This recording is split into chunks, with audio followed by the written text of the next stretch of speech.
வணக்கம் நண்பர்களே. முகநூலில் அவ்வப்போது எனது சமூக அரசியல் கலை இலக்கியம் பற்றிய எனது கருத்துக்களை உள்ளடக்கிய காணொளிகளை வெளியிடலாம் என்று எண்ணியிருக்கின்றேன். இவை நீண்ட நேரத்தை எடுக்கும் காணொளிகளாக இருக்க மாட்டாது என்பது நான் உறுதியாக இருக்கின்றேன். நான் இவற்றை பற்றி நான் அறிந்த புரிந்த விடயங்களை சிறு சிறு காணொளிகளாக உருவாக்கி உங்களுடன் பகிர்ந்து கொள்ள விரும்புகின்றேன். இது ஒரு ஆக்கப்பூர்வமான தர்க்கத்துக்கும் வழிவகுக்கும் என்பது எனது நம்பிக்கை. அந்த வகையில் இது எனது முதலாவது காணொளி. இதில் நான் 2 சொற்களை பற்றி சிறு குறிப்புகளை கூறலாம் என்று எண்ணியிருக்கின்றேன். ஒன்று, அச்சொற்களாவன மொடர்னிட்டி, மொடர்ன், நவீனம். அடுத்தது நவீனத்துவம், மொடர்னிசம். சில பேருக்கு இந்த நவீனத்துவம் ரெண்டிலும் சிறு குழப்பம் ஏற்படுவதை நான் அவதானித்திருக்கிறேன். சில பேர் நினைப்பார்கள் 2 ஒன்று. அப்படி இல்லை. நவீனம் என்பது ஒரு குறிப்பிட்ட காலகட்டம். 17ஆம் நூற்றாண்டிலிருந்து 20ஆம் நூற்றாண்டின் நடுப்பகுதி வரையிலான ஒரு காலகட்டம் நவீன காலகட்டம் என்று குறிப்பிடுவர். இக்காலகட்டத்தில் சமூகத்தில் பல மாற்றங்கள் ஏற்பட்டன. முதலாவது, நிலப்பிரபுத்துவ அமைப்பாக இருந்து வந்த சமூக அமைப்பு தொழிற்புரட்சி, இண்டஸ்ட்ரியல் ரெவல்யூஷன் காரணமாக மாறியது. முதலாளித்துவ அமைப்பாக மாறியது. அது ஒரு முக்கியமான மாற்றம். தொழில்நுட்பம் மீதான நம்பிக்கை அதிகரித்தது. சந்தை பொருளாதாரம் உருவானது. பாரம்பரிய ஆட்சி முறைகள், முடியாட்சிக்கு எதிரான சிந்தனைகள் வளர்ந்தன. புரட்சிகள், பிரான்ஸ் புரட்சி உட்பட அத்தகைய புரட்சிகள் நடந்தன. இவை தனிநபர் சுதந்திரம், பகுத்தறிவு, மத ஆதிக்கத்துக்கு எதிரான சிந்தனைகள் போன்றவை மக்கள் மத்தியில் மிகுந்த தாக்கத்தை ஏற்படுத்தின. இக்காலகட்டத்தில், அதாவது நவீன காலகட்டத்தில், அறிவொளி காலகட்டம் என்பவர்கள் அறிவியல் மற்றது நகரமயமாக்கலும் இக்காலகட்டத்தில் பெரிதாக நடந்தது. தொழிற்சாலைகள் பெருகின. பல்வேறு வகையான கலை இலக்கிய போக்குகள் உருவாகின.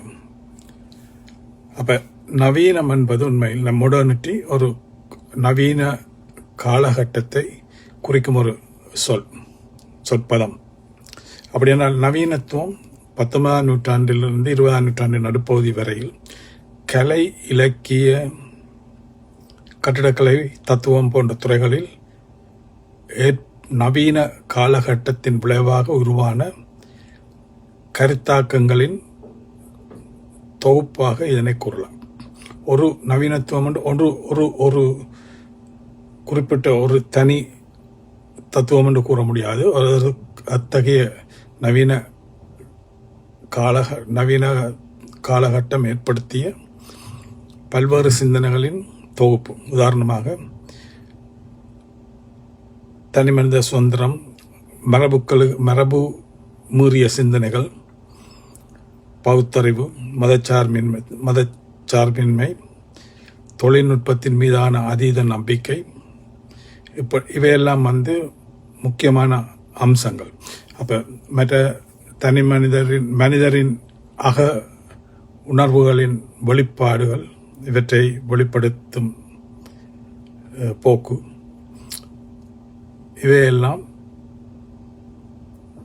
கலை, இலக்கிய, கட்டிடக்கலை ஆகிய துறைகளில் ஏற்படுத்திய விளைவாக பல்வேறு கருத்தாக்கங்கள் உருவாகின. அப்ப இத்தகைய கருத்தாக்கங்கள் பொதுவாக நவீன காலகட்ட கருத்தாக்கங்களை வெளிப்படுத்தும் படைப்புகளை நவீனத்துவ படைப்புகள் என்று சொல்லலாம். அதிலும் நவீனத்துவ படைப்புகளிலும் பல்வேறு வகையான தனித்துவமிக்க போக்குகள் மேற்படி துறைகளில் உருவாகின. உதாரணமாக ஜதார்த்தம், மிகை ஜதார்த்தவாதம், சர்ரியலிசம், ஜதார்த்தம், ரியலிசம், இயற்பண்புவாதம், நேச்சுரலிசம், இருத்தலியல் வாதம், இப்படி கூறிக்கொண்டு போகலாம். இப்போ இத்தகைய கருத்தாக்கங்களின் வெளிப்படுத்தும் படைப்புகளை நவீனத்துவ படைப்புகள் என்று கருதலாம் என்பது எனது கருத்து. இதில் உங்களுக்கு ஏதாவது மாற்று கருத்துக்கள், மாற்று தர்க்கங்கள் இருந்தால் நீங்கள் தாராளமாக பகிர்ந்து கொள்ளலாம். உதாரணமாக, வழக்கமாக நவீனத்துவ படைப்புகளில் ஜேம்ஸ் ஜாய்ஸின் யூலிசஸ் படைப்பை குறிப்பிடுவார் அநேகமாக. ஏனென்றால் இது ஒரு வழக்கமாக எழுதப்படும் வகை முறையில் கதை இருக்காது. ஒரு மனிதரின் அக உணர்வுகளுக்கு முக்கியத்துவம் கொடுத்து படைக்கப்பட்ட ஒரு பெருநாவல், ஒரு நாளில் நடக்கும் கதை. இது போன்ற பல உதாரணமாக பிகாசோவின் கியூபிசம் எடுத்தால் அது ஒரு உலகை, மானுட உலகை அல்லது உலகை நேரடியாக புகைப்படம் போது நேரடியாக பார்க்கும் வகையில் அவரது ஓவியங்கள் இருக்க மாட்டாது. அதாவது அந்த உலகை, நாம் காணும் உலகை கேத்திர கணித வடிவங்களில், எங்களோட உடம்பில் எல்லா வகையான வடிவங்களிலும் ஆனதுதான் நமது இந்த உலகம். அப்போ அந்த வடிவங்களில் அந்த உலகை பல்வேறு கோணங்களில், பல்வேறு நிலைகளில், பல்வேறு பக்கங்கள் இருந்து பார்க்கும் வகையில் அவர் படைப்புகளை உருவாக்கியிருப்பார். அப்போ அவற்றிலிருந்து நாங்கள் தான் புரிந்து கொள்ள வேண்டும். அதாவது வழக்கமாக நேரடியாக பார்க்கும் வகையில் அவரது ஓவியங்கள் இருக்காது. அப்போ இவையெல்லாம் நவீனத்துவ காலகட்டத்தில் ஏற்பட்ட சிந்தனைகள், கருத்தாக்கங்கள். எனவே நவீனத்துவம் ரெண்டும், நவீனம் என்றால் ஒன்றல்ல, வேறான கருத்துக்களை கொண்டவை. ஆனால் நவீன காலகட்டத்தில் உருவான மாற்றங்களின் விளைவாக உருவான சிந்தனைகளை வெளிப்படுத்துபவை நவீனத்துவ படைப்புகள் என்று கூறலாம்.